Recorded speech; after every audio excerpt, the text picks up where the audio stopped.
third episode of the Social Web TV. I'm John McCrea. I've got a blog called therealmccrea.com, and we think we got an interesting show for you. I'm Joseph Smarr from Plaxo. I'm David Recordon from Sixpart, and you can find my blog daveman692.livejournal.com. Rocking it old school. All right, so we're doing our own TV show. This is exciting. Why are we doing it? Because we want to open up the social web. And I think we've all got some ideas about what that means. But if you think about it, a year ago, the social networks were all walled gardens. And the word open was being thrown around to describe basically creating a proprietary platform for various developers to plug into. Yeah, open in but not out. Yeah. So this whole walled garden versus the web thing is something that I think all three of us are passionate about. And we're not just passionate about it from a kind of technological perspective. And for sure, we're going to have on this show all sorts of technologists, hopefully from companies large and small, and from grassroots efforts to create new standards.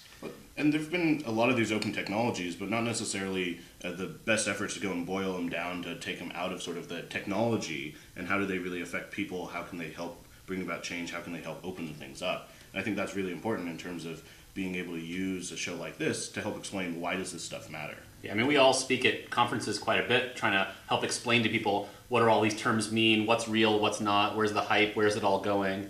And it certainly seems like things are happening so fast in this space that doing a regular show to try to explain that and break it down is a good service for us and for everyone else. But at the end of the day, if this ends up being a technology show, I think we've failed because there's real stuff that impacts real users around the mainstream internet. And it's things like, do you have access to the data and content that you produce, and can you use it with a variety of different tools? We're really trying to create that next version of the web that is both social and open, controlled by the user. Right. So that's really the issue, right? Is the user in control? Can they move together and mash up the things that they care about, and and do it in a secure and privacy-preserving way? Mm-hmm. And the good news is now this open meme has caught hold. And so we're seeing this flurry of announcements. Almost every week, there's 2 or 3 announcements that are worth looking into. So what we want to do is use this as a forum to help make sense of all that stuff going on out there. So whether you're deep into technology or not, this should be something of interest for everyone out there on the internet. Yeah, and this week we were up in San Francisco at a conference called Supernova, where definitely some more stuff happened.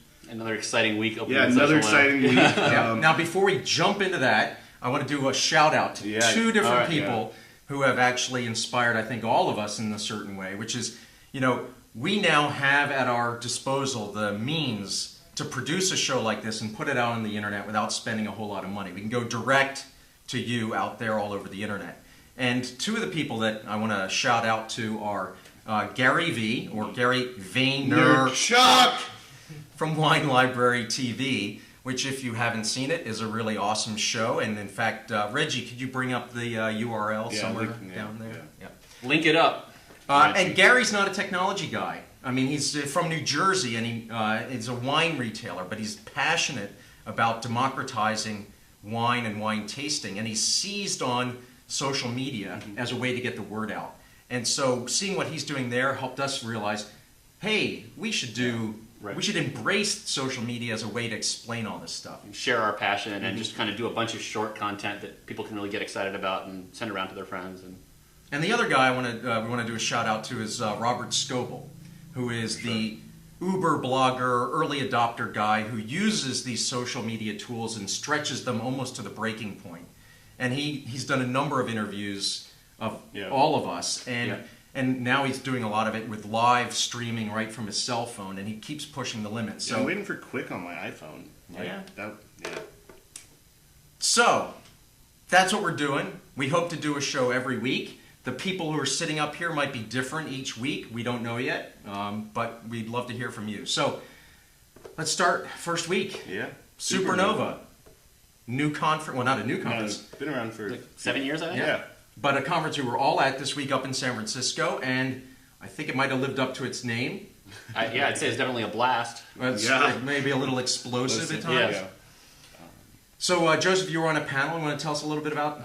So I think certainly one of the most talked about panels was about there's a whole open flow track and trying to figure out, Supernova's trying to figure out what the networked age is really about in a lot of different dimensions. And one of those was sort of how does openness really work. So Tantek Shelik of Microformats fame moderated a panel with me and Kevin Marks from Google and Dave Morin from Facebook about sort of who owns the social graph and what does that really mean.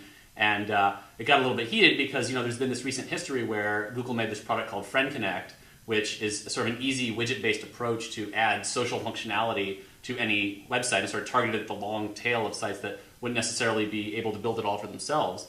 And Plaxo's been fully integrated in it, and we love it because you can show up and it'll already figure out who you know from your existing social network that's on this site. You can start to have a conversation there, and if you start to share activity or add reviews or whatever, it can kind of flow back into your social network of choice. And they also built support for Facebook using Facebook's APIs.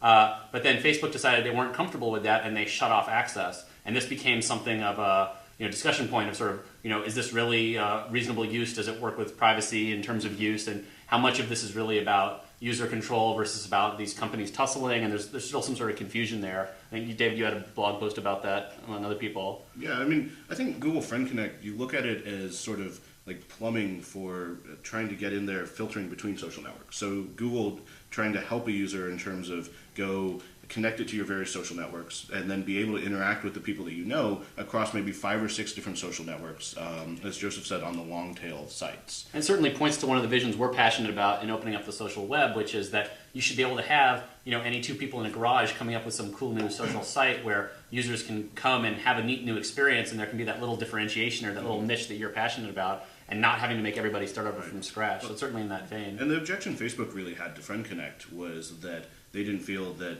it really helped protect users' privacy well enough as they moved about between all these different sites. Yeah, and Google thinks that it does. They have those security settings. And so anyway, this fracas kind of reached a bit of a boiling point on the panel. Both sort of discussions back and forth between the Google and Facebook guys, and also the audience started getting involved. You had Steve Gilmore yelling from the back, tell us how it is, and you had some pointed questions there. And certainly good thing for Facebook that they had Dave Morin there as articulate and technical and well-spoken as he was to help sort of frame the issue from their perspective. Then I think we realized, like, as soon as the panel had been over, it was up on TechCrunch and the Register, and they had an interview with you. CNETnews.com. Yeah, Dan Farber had a great piece. The real McCrea, of course. Oh, of course. He was the first one to write about it. Right. So that certainly got a lot of people talking. And it pointed out, I think, another aspect, which is, we're all here in Silicon Valley figuring this stuff out together. So you hear about these different companies and technologies in the press, but it's really partly just a human drama of getting the right people together and getting the right attitudes sorted out. And I think that's certainly something that we'll be talking about more on this show. And certainly the fact that there's some unresolved tension between Facebook and Google, that kind of makes the news. And I thought it might even be kind of fun to... one of the most interesting pieces written on the panel was by the Register, a Cade Metz from the Register. Now, I don't know if I should do this in a British accent or not, but the headline is Zuckerberg's Google boycott reaches 32 days and counting. Subtitle is Talk to Our Lawyers, Bitch. I suppose that could be perhaps a title for this episode. But maybe I'll read just a little. On Supernova, on the stage there were 3 chairs, and just off stage there were 3 men deeply obsessed with online social networking. Dave Morin of Facebook, Kevin Marks of Google, and Joseph Smarr of Plaxo. As they waited for their afternoon panel discussion on the ins and outs, now here's where I have to do the British accent, of their respective social gizmos, Mr. Plaxo turned to Mr. Facebook and Mr. Google and said, "I'd better sit between you 2, Mr. Plaxo." Mr. Plaxo, indeed. I kind of like that moniker, yeah.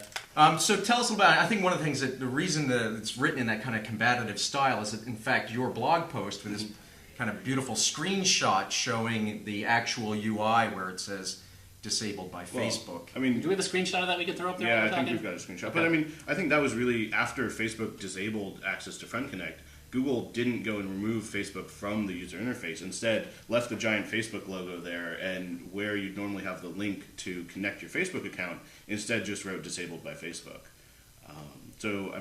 Definitely there were sparks flying from both sides on this panel, and doesn't seem like it's something that's going to be quite resolved. They made it clear that the companies are talking. It's not clear exactly at what level. So it'd be interesting to see how this all comes out. And certainly, we all know the people at Facebook and Google, and they're good people on both sides who really are trying to figure out how to do this and do it the right way. So, but at the same time, I guess I wonder a little bit if it's going to be resolved because of sort of how fundamentally different I think Google and Facebook approach something like this. Where Facebook very much approaches it where because these interactions all occur within Facebook, the users can have sort of complete control over what's happening with their information, who it's being shared with. If they share something and then no longer wish to, being able to sort of retract that. Right. Where Google very much is based on like organizing the world's information, and they don't have access to the information that's stored within Facebook. Right. It's not something that they can just go and index and put into their search crawler to go and take a look at. And so, I mean, Facebook is very much talking the past few months about a term called dynamic privacy, where they're wanting to try to go and take that control that a user has of being able to share something with a limited group of people or share something and later retract it, or just keep their profile photo in sync across a bunch of different sites on the wider internet. And I think it's sort of that question where Facebook on this panel was very much talking about how they want to see dynamic privacy work, and they don't feel that Google's Friend Connect is doing that yet, but still very much a question of what does dynamic privacy actually look like. Right, they haven't really provided a technical alternative, and certainly the intuition is well motivated. I mean, you saw something similar coming out of MySpace with their data availability announcement, which was kind of along a similar vein of we want to make the, if you show somebody's MySpace information, but we also, there's that same intuition about if somebody changes their information, we want it to change elsewhere. And their approach, I think, didn't pass the technical bar by most people's steps, which is just like, you can never cache or store any of the information ever. But I think Facebook, hopefully, we'll see what dynamic privacy turns out for them. Maybe it's a slightly more sophisticated solution. And I think this highlights one of the main tensions that we'll come back to over and over on this stuff, which is this, between different sites or between different users when there's this flow of information, who really is in the position to set the rules and change things how much, and how much rule do users have versus the sites where they share their data. And I think we'll see this manifested in a lot of different ways. It does seem to me, though, I think in particular, I noticed on the panel, and it was sort of the second panel in 2 weeks where I observed people tripping over their tongues trying to keep distinct Google Friend Connect versus Facebook Connect versus MySpace data availability. At high level, it seems like everyone's sort of racing to see how they can open up in some way, but it looks like there's a variety of sort of proprietary flavors of how to do that. And I'm wondering, might there be a more kind of open cross-web sort of way to give users the ability to access their data and use it at a variety of different services? Well, technology aside, I mean, at least everybody's thinking about and realizing that they now have to provide a way for you to be able to interact with your information and people that you know and change things all across the web. So hopefully now that I think there's general agreement that that's really required, we'll be able to sort of get a good technology solution or a few different technological approaches, which hopefully are open, hopefully are built with input from a wider community than just one company, and might actually tackle this problem. But you're right, that even to get these big companies saying the right rhetoric is something that's only happened in the last 3 to 6 months. And it certainly, I think, happened faster than it did in the days of the early web where you had CompuServe and Prodigy and AOL, and then this web thing came along, and there was a long tension there of, do you open up or not? And I think those people have all seen the movie before here, and so maybe that's why it's going a little bit faster. Yeah. Well, I think it's pretty clear that there's an awful lot going on in the space. I think there's probably enough material coming up that we could do this on a weekly basis, so maybe we should sign out for now. Obviously, we're very interested in all sorts of feedback on our blogs, on the blog that this is hosted on, or via Twitter, so please let us know. Friend feed. Yeah, we'll make a friend feed room for this as well. No, that's a good idea. So let us know what you'd like to see in upcoming episodes, and for now, let's sign out for The Social Web TV!